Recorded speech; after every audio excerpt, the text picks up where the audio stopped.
ሚዲያ ኮርፖሬሽን በቀጥታ ከሚተላለፍላችሁ የዕለተ ማክሰኞ አሚኮ ንጋት የዜናና የመረጃ ሰዓታችን ጋር ናችሁ የተከበራችሁ ተመልካቾቻችን። አሁንም እንቀጥላለን። አሁን ደግሞ በተከታይነት ወደ ሳይንስና ቴክኖሎጂ ጥንቅራችን ልናልፍ ነው። በእንስሳት እርባታ ለተሰማሩ በቀላል ወጪ ተመጣጣነ መኖ ማምረት የሚችል ማሽን መስራቱን የቡሬ ፖሊቴክኒክ ኮሌጅ አስታውቋል። ማሽኑ በኤሌክትሪክ ስለሚሰራ የጥራጥሬና የእጽዋት ግብአቶችን በመጠቀም የተመጣጠነ መኖ ማዘጋጀት የሚያስችል ነው። ኮሌጁ ማሽኑን በብዛት በማምረት በዘርፉ ለተሰማሩ የማሰራጨት እቅድ እንዳለው ተጠቁሟል። ንጉስ ስንታየው አዘጋጅቶታል። ተቀጥሎ ይቀርባል።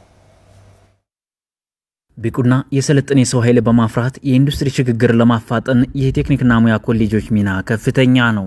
የአካባቢውን ማህበረሰብ አርሶ አደሮችና አነስተኛ ኢንተርፕራይዞችን ችግር የሚቀርፉ አዳዲስ አሰራሮችንና የፈጠራ ስራዎችን ተጠቃሚ ለማድረግ ተቀዳሚ ተግባራቸውም ነው። ኮሌጆቹ ከመማር ማስተማር ስራ ባሻገር በምርምርና በፈጠራ ስራዎችም እየተሳተፉ ይገኛሉ።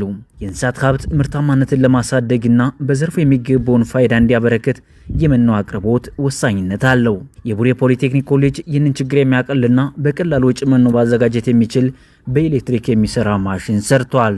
ማሽኑ የጥራጥሬና የእጽዋት ግብዓቶችን በመጠቀም የተመጣጠነ መኖ ማዘጋጀት የሚችል መሆኑን በኮሌጁ የእንስሳት እርባታ አሰልጣኝ መምህርና የፈጠራ ስራው አባል ሰማይ ጥሩ ሰው ተናግረዋል።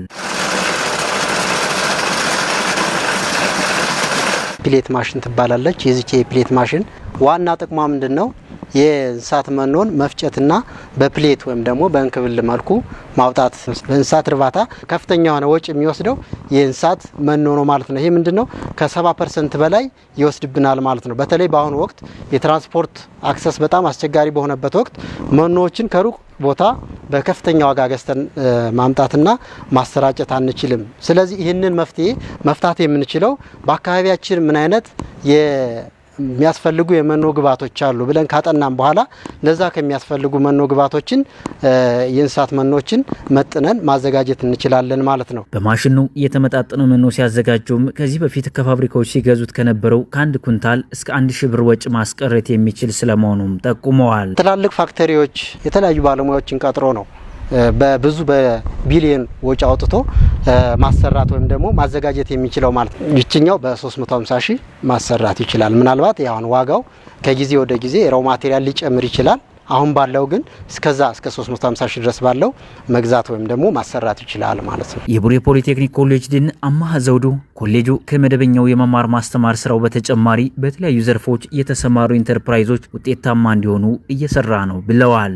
በኮሌጁ የተሰሩ የፈጠራ ስራዎችን ለአካባቢው ህብረተሰብ ተደራሽ በማድረግ በእንስሳት ሀብት ልማት ላይ ያሉ ችግሮችን ለመፍታት እየሰሩ መሆናቸውን ጠቁመዋል። የመፍጫ ማሽን ነው።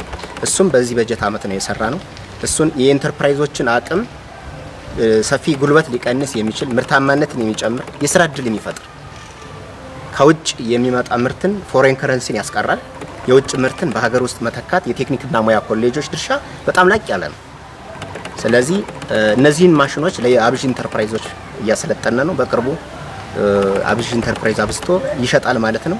ስለዚህ ከተማችን የሚገኙ ኢንተርፕራይዞች ከብረት ምርት በኖርማል ስራቸው ከዚህ በፊት ሲሰሩት የነበረው ከበርና መስኮት ወጥተው ቴክኖሎጂ ፋብሪኬት እያደረጉ የስራ እድል እንዲፈጥሩ ወደ ቴክኖሎጂ ጆይን እንዲያደርጉ ከተለመደው ስኬል አፕ እያደረጉ የእውቀት ሽግግር እያደረጉ የስራ እድል እየፈጠሩ እንዲሄድ ከማድረግ አኳያ ቡሬ ፖሊቴክኒክ ኮሌጅ በትኩረት ይዞ እየሰራ የቡሬ ፖሊቴክኒክ ኮሌጅ የማህበረሰቡን ችግር የሚፈቱ ሌሎች የፈጠራ ስራዎችን እየሰራ እንደሚገኝም ተናግረዋል።